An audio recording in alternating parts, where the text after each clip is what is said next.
Good evening, guys, and welcome to this new collaboration here on Scarfey Spurs Talk. I am, of course, of Steve Silver, and if you guys have recognized me around the Tottenham Hotspur YouTube space, man, that's awesome. You came along just like a song, and brighten my day. Who'd have believed that you were part of the dream? Now it all seems like years away.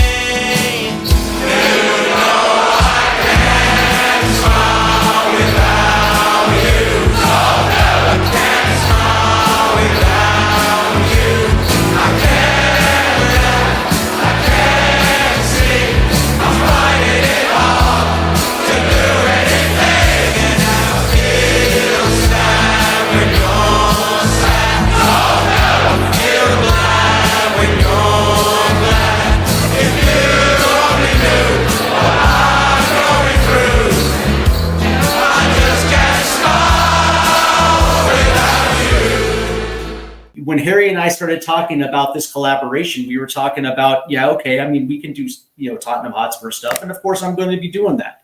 But there was also an opportunity to talk about some other things around the world of soccer. And of course, I took it upon myself to actually start this video talking about one of my guilty pleasures. And of course, that guilty pleasure is Crystal Palace Football Club. I can't necessarily explain it, but that being said, man, I've always loved Crystal Palace. Maybe not as much as Tottenham Hotspur, but that being said, I got to be honest with you, man, it is a guilty pleasure, and it doesn't necessarily matter the week. I always seem to, follow up watching Spurs with Crystal Palace, and I've always, tracked them over the years. And, there's something blue collar about Crystal Palace that's just right up my alley. From their training academies, getting young prospects from the South London area, getting them through their ranks and into the first team, and I've always appreciated it. But also nowadays, just with the recruiting and some of the things that they have done to get to the point where now, they rank number 26 in the Deloitte Money League as far as revenue goes. And considering that they're still at Selhurst Park, what their ownership group is doing is just absolutely phenomenal. So I wanted to talk a little bit about Crystal Palace today because obviously there was a time where they were on the brink of liquidation, not just administration, but there was a very good chance that if somebody didn't step up and rescue this club, they were going to cease to exist. And of course, when you talk about the South London community, you talk about Crystal Palace football, because that has been the bedrock of that community, for well over 100 years. So from that standpoint, this club is also very important to me as well too. And so I wanted to talk a little bit about the fact that, they went from near liquidation to the FA Cup, because I think it's just absolutely brilliant. So we're going to get into that in just 1 second. I want to take a quick second to make sure you hit that like and subscribe button, and also hit the notification bell as well too. If you haven't, head on over to Stateside Footy on YouTube and give it a like and subscribe. I would definitely appreciate it. All right, so we're going to begin this story on the 26th of January, 2010, as Crystal Palace was heading into Newcastle to play, obviously, the Magpies. A lot of those players, as they were turning on their phones from their flight, they got the notification bell that Crystal Palace had been plunged into administration. And of course, with that came a 10-point deduction, which plunged them essentially at the bottom of the championship. And this is where this story starts, because it turns out that this pretty boy right here, Simon Jordan, really couldn't afford to own a football club. As a matter of fact, over his stewardship, he had sunk a very, very good, portion of his wealth, a significant chunk, to the tune of 30 to 40 million pounds into this club. And the interesting thing about this was, as the years piled on, and Simon Jordan had about a 10-year run as chairman of Crystal Palace, the club faced mounting debts. It was reported to be right around 30 to 35 million pounds, to the point where players weren't necessarily getting paid on time. coaches and all the support staff were plunged into a state of chaos, not understanding when their wages are going to be coming in. And what really triggered the administration was the fact that there was a £5.5 million debt owed to a hedge fund by the name of Aglio. And it was that £5.5 million infusion of cash is what triggered the administration. But it's not just Simon Jordan. And of course, one of the biggest lies that Simon Jordan actually told was the fact that he actually had purchased Selhurst Park. But of course, he didn't know who actually owned Selhurst Park. So from that standpoint, Simon Jordan was essentially, owning, his ownership group wouldn't have been able, to actually, put Crystal Palace, on stable ground, because obviously no owner, is going to want actually to have that type of investment without actually having the the stadium attached. On top of the fact that it was an underloved, underinvested club that the club at the time didn't even own their own training grounds. Their academy was two like modular offices and a training pitch. It was significantly threadbare, but that was January 26, 2010. Before that, we actually have to talk about the former owner, Ron Nodes. This guy right here, handsome guy. Ron Nodes actually was the chairman for quite some time. And in 1998, Ron Nodes sold the club to Mark Goldman, this guy. Of course, Mark Goldman couldn't afford a football club, and his stewardship lasted just a few years. And the biggest problem with Mark Goldman, on top of the fact that he couldn't even afford the club, was that he bought the club without Selhurst Park. Selhurst Park remained in the possession of Ron Nodes. And Ron Nodes would continue to own Selhurst Park until 2006, when he offloaded it for £12 million to Rock Investments. Rock Investments obviously was a subsidiary of another large banking conglomerate. And a few years after that, when the economic crisis happened and Rock Investments went under, the English government stepped in and forced Lloyd's of London to hold Selhurst Park, as an asset. And of course, Lloyd's wanted to, wanted to demolish Selhurst Park, wanted to turn it into flats or something like that.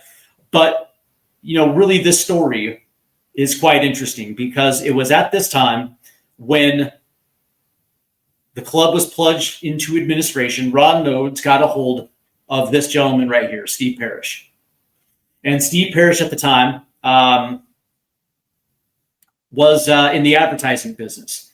As a matter of fact, he actually had a very successful advertising business. But that being said, he was also a lifelong Crystal Palace supporter. As a matter of fact, I think he grew up in Forest Hill, which is a borough of South London, and of course, he also was a front of the shirt sponsor with Tag, with his company Tag.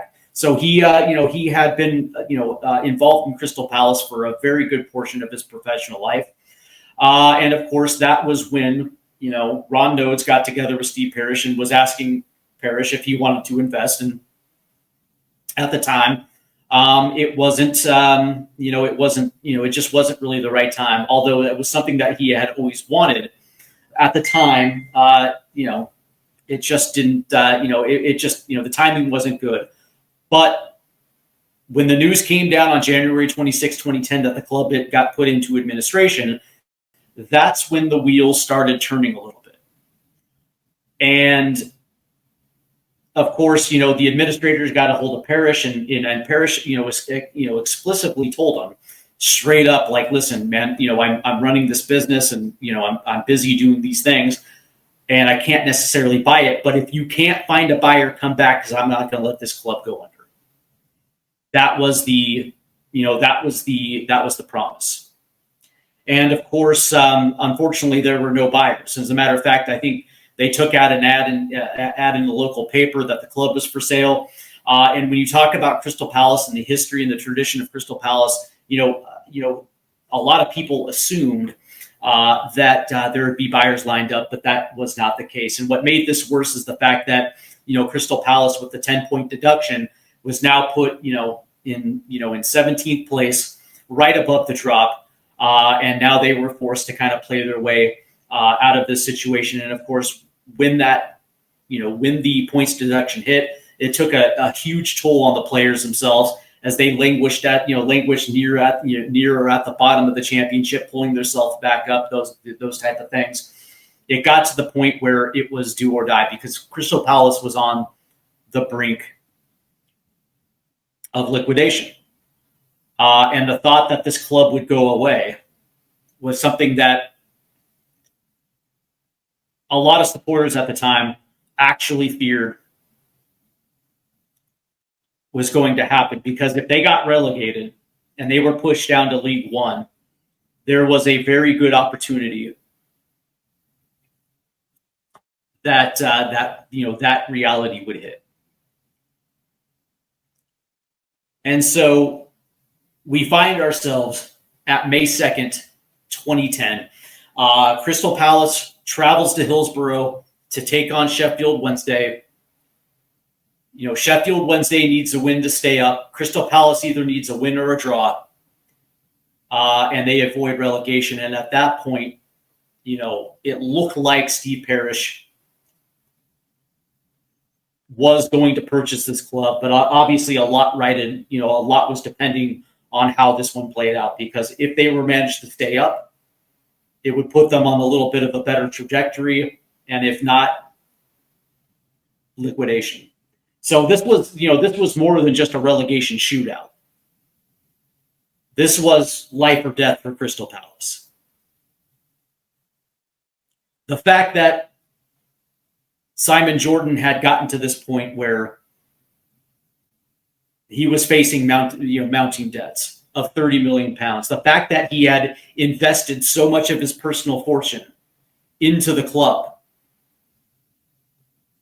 that he didn't necessarily have other investors to form like what we would consider a good consortium. And the fact that he didn't even own the stadium, even though he was telling people that he did. That this has gotten to this point. A lot was riding on this match on the 2nd of May, 2010. If Crystal Palace wins or gets a draw, they stay up and their trajectory changes. And if they don't, it's liquidation. Crystal Palace on that day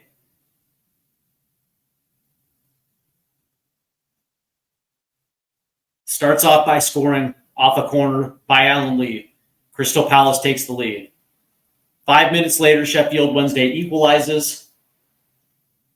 And in the second half, Darren Ambrose puts Crystal Palace back in front.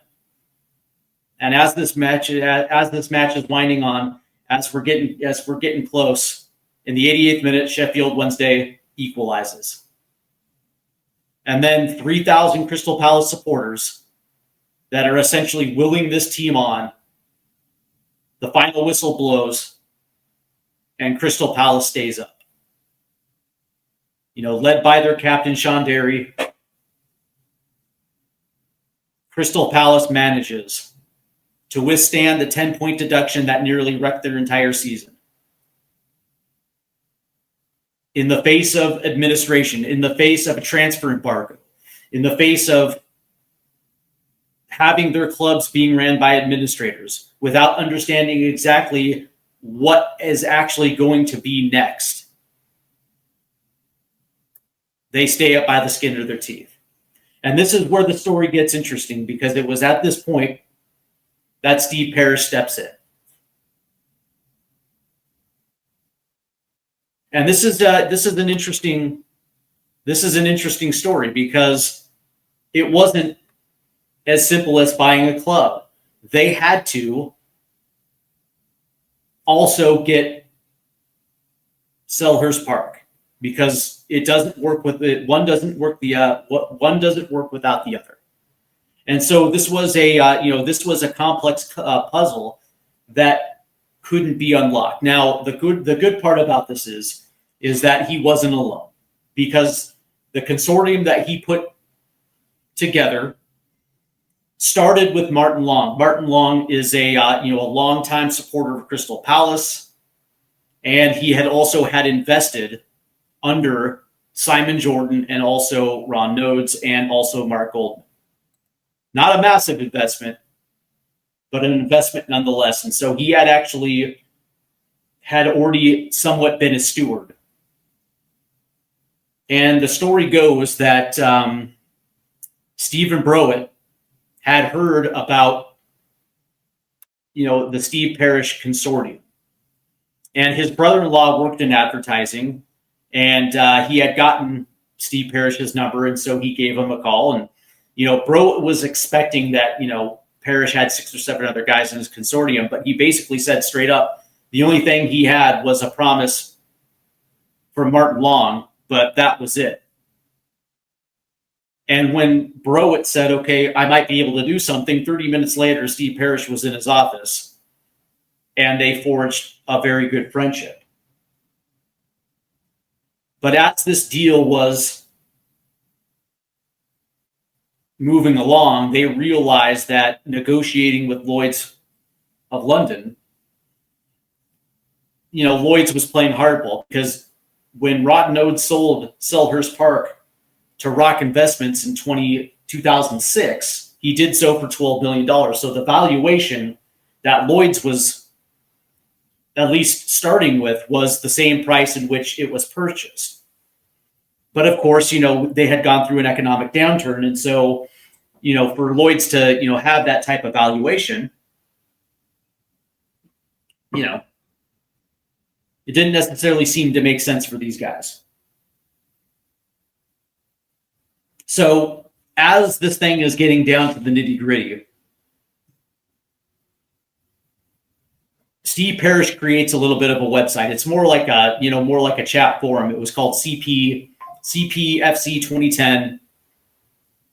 And he goes onto the chat and essentially says, listen, man, we're doing everything that we can, but we can't get this done without Selhurst Park. Because Lloyd's of London, whatever the case may be. And of course, there was going to be a set day of whether or not they were going to walk away. It just so happens that day was on June 1st, 2010. And of course, after, Steve Parrish had kind of rallied the troops on the fan forum, 3,000 Crystal Palace supporters applied pressure to Lloyd's by protesting outside their main London office as a means to save the club from liquidation, because they understood exactly how this thing was going to happen. If something couldn't happen, they understood what was going to happen to their club, and they did not want to see that club go down. They didn't want to see that liquidation. And it was because of this protest and everything that goes along with these type of protests that Lloyd's of London blinked. And it was by them blinking that they got a hold of Steve Parrish and said, okay, cool. We're willing to negotiate as long as these supporters leave. And they came to a reasonable deal, and they purchased Selhurst Park. And from that standpoint, the consortium of Stephen Parrish, Stephen Browett, Martin Long, and Jeremy Hoskins, who all contributed 25%, had saved the club. But the interesting thing about this was it was very close to not happening. Had those supporters not protested Lloyd's London, this deal probably doesn't happen. It was the supporters that were the key that unlocked the entire deal. And it's in that that today there's a reason why Crystal Palace goes out of its ways for its supporters, because they understood exactly how important they were. For me, understanding that, and understanding that it really is a club of the community, that is one of the biggest reasons why I absolutely love this club, is because they recognize it. And it seems like with every single major decision, they always involve the supporters. That is a true definition of a good community football club. But now that they've saved it, they have a season to prepare for. And of course, they lost a lot of players after that season. And of course, under the stewardship of Steve Parish, he promised to obviously run the club sustainably. And one of those realizations that is that eventually you're going to have to sell players. And so one of the first things they needed to do was get a new head coach. And of course, that ended up being George Burley, the Scottish manager who had a reputation of running clubs with limited budgets and getting good results. But in the 2010-2011 season, they barely stayed up. And from that standpoint, it was all about consolidation anyways. And that would be the one and only year that George Burley would serve as manager for the club. They did happen to retain Darren Ambrose and Sean Scannell and Julian Speroni. But after the dismissal of George Burley, they were looking at a few candidates. They looked at Sean Dyche, who ended up at Burnley. They looked at Eddie Howe, who ended up elsewhere too. But it was a conversation between Steve Parish and this guy, club legend Dougie Freedman. And Freedman was upset because, obviously he was a massive figure with Crystal Palace as a player. I think he's third overall in goals scored for them. Just a massive legend for the club. He was already an assistant, had already been assistant for a few years. Really understood the club, really understood the club's ambition. And he actually got upset. And he walked into Steve Parish's office and said, "Listen, man, I think I'm the guy. I'm the guy to lead this club. I know its strengths and I know its weaknesses. And I believe I'm the type of guy that can get this team promoted." Because at the end of the day, that was the goal, was promotion back to the Premier League. Back to the top where Crystal Palace belongs, because people don't remember Crystal Palace had a nice little long run there in the late 80s and 90s. As a matter of fact, they were one of the original founders of the Premier League. They got to a cup final there in the early 90s, and things were rolling around. Things were rolling along in the Premier League until ultimately they ended up getting obviously relegated. And so from that standpoint, that's something that was always on the mind of Steve Parish and that consortium, is the fact that they wanted to get back to the Premier League. It was all about promotion, and it was Dougie Freedman was the one that set out. And the first order of business, was making this team far more compact, far more hard to beat. And he went out recruiting. And it was in that first year that he ended up getting Glenn Murray for Brighton, a 30-goal scorer the year before. They picked up Millie Jedinak, the Australian center defensive mid, and who would end up becoming club captain. And of course, they also had to let some players go, because by that time, Sean Scannell and Darren Ambrose had to go.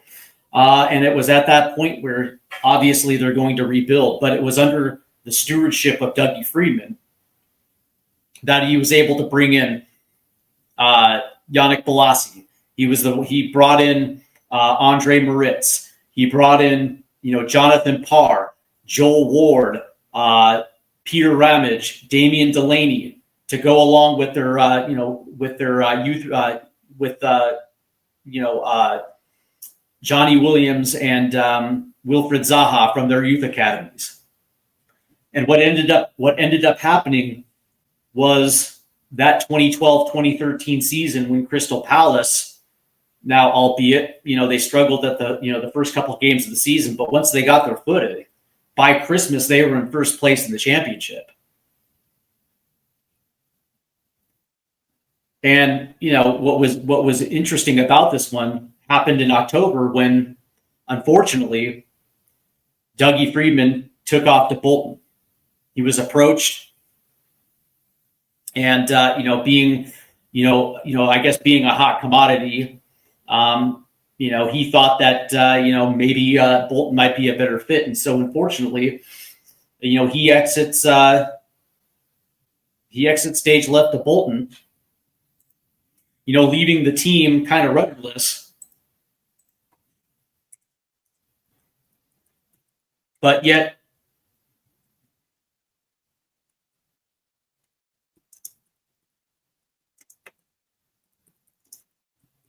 they continue to win.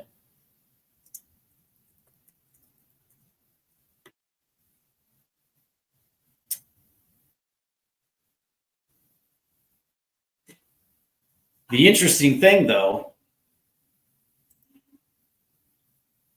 it didn't stop them. They still continue to move. And they still continue to win. And then a couple weeks later, they appointed Ian Holloway, the gregarious manager of Blackpool. And of course, he was up for the Ipswich job at the time, which I think ended up going to Mick McCarthy. But under the stewardship of Ian Holloway, Crystal Palace would get into the playoffs. And of course, in their first in their first playoff was a 2-leg against their bitter rivals Brighton. And of course, Brighton a couple weeks earlier had blown them off the park, and I think it was a 4-0 at the Amex. And that first match ended up in a 0-0 draw. They go back to the Amex, where Wilfred Zaha scores a brace and then puts them into the playoff final at Wembley against Watford. And of course, in that first leg, Glenn Murray ends up tearing his cruciate, so he's out. And in step Kevin Phillips, who over 90 minutes in that final against Watford at Wembley, it's a 0-0 scoreline. It goes into extra time, where Crystal Palace gets a penalty and Phillips bags the winner, and Crystal Palace wins promotion to the Premier League. So in 3 years from near liquidation, Crystal Palace is now in the Premier League. And it's absolutely amazing considering the challenges that this club went to. The near brink of absolutely not existing, and the fact that they get to the Premier League. It's just unbelievable. And it was in this time, 2013-14, their first season back in the Premier League, that really where this actually hits the ground running, because at that point in time, they get some investors, some American investors, and that really kind of helps them solidify not just building their new training complex, but also it helps them, to stabilize their recruitment. And it's been absolutely amazing when you think about some of the talents that have been through. The ability to draw big name coaches, Patrick Vieira, and of course now Oliver Glasner. The fact that they've expanded their recruiting base not just to South London, but also all over Europe, Africa, South America. The fact that they can lose Michael Elise and Eberiche Eze in back-to-back seasons and still win the FA Cup. It's actually quite amazing, if I'm being perfectly honest with you. And one of the things that I will say is that in an era of multi-club ownership, in the era of state-led football clubs, the Qatari investment in PSG, the Saudi investment in Manchester City and in Newcastle, this ownership group is exactly the way it has always been. There is a wealthy investor from that community that buys the club, and it goes good. Just like Jack Walker with the Blackburn Rovers and the things that he did, essentially transforming Ewood Park. Now, granted, it didn't necessarily have the longevity, but there for a good 4 years there, Blackburn, was, won a Premier League. Of course, they had some of the greatest talent there. Alan Shearer, the things that they did, the things that Walker did for Blackburn was the exact same thing that Steve Parish did for Crystal Palace. The interesting thing was when it ultimately failed for Dougie Freedman at Bolton, a few years later, he returns to Crystal Palace as their director of football. And it was under his leadership that they were able to get a guy like Oliver Glasner. And it was under his stewardship that they were able to expand their recruitment. The likes of Adam Wharton, Eberiche Eze, Michael Elise, Jean-Philippe Mateta, Mark Gahey, Chris Richards. When you look at the Yeremy Pino this year, when you look at some of their players, and you look at some of the humble beginnings of where they came and how they ended up at Crystal Palace, the fact that these were I guess you could say uncut gems. The fact that, they can't outspend other teams, so they have to be creative in how they recruit. But also the fact that they've made so much profit in the process as well, too. When you think about the fact that, Elise, I think, came in for like, what, 8 million pounds, and he leaves for, leaves for 60. They brought in Eberiche Eze for 12, and I think he went for, to Arsenal for 80. So it's, the business that they do as well too is unreal. And of course, Selhurst Park is about to get a makeover as well too. One of the things that I think it's important to realize is the fact that in this, running a club as a sustainable model, it gets a lot of stick because it means that when you hear the word sustainable, it essentially means not ambitious. And that's just simply not the case. What it means is you are essentially I don't want to use the word victim, but you are really a victim of the ground in which you play.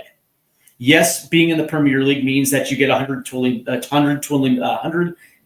million pounds just for laying in the cut because of the TV deal. Okay, that's great. But Selhurst Park in itself is still the same as it was essentially 30 years ago.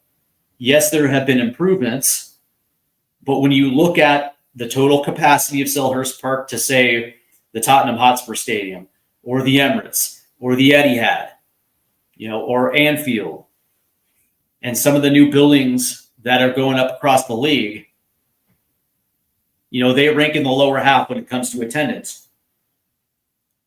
So naturally, that means their revenue is not going to be as high, which means they can't spend.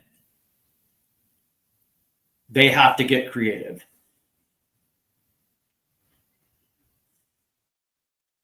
And they have. there's a reason why Crystal Palace over the last couple of years have been one of the more exciting teams in the league, because they have a coach whose players fit his system, and it's almost plug and play. They are going to find replacements for those that left, and they're going to continue to hit the ground running like they always have. And I think, last year, that culmination of winning the FA Cup, winning their first major trophy in club history, really was the culmination, of the stewardship of Steve Parish, rescuing the club when there was no other buyers, getting to the Premier League within 3 years, and transforming Crystal Palace into a team that barely made money into the 26th biggest clubs in terms of revenue. The fact that they're a top 30 team in revenue while still playing in Selhurst Park is absolutely amazing. And this team really isn't slowing down either. Now, obviously, with European play and, the fact that they could easily win another trophy this year, it wouldn't shock me if they did. And of course, obviously the American connection as well too. But that's going to do it for me, guys. I want to thank you for this first video. I want to thank Harry Scarfe for the collab. Remember to hit that like and subscribe button, and make sure you hit the notification bell. I hope you guys enjoy the rest of your weekend. Take care, guys. You came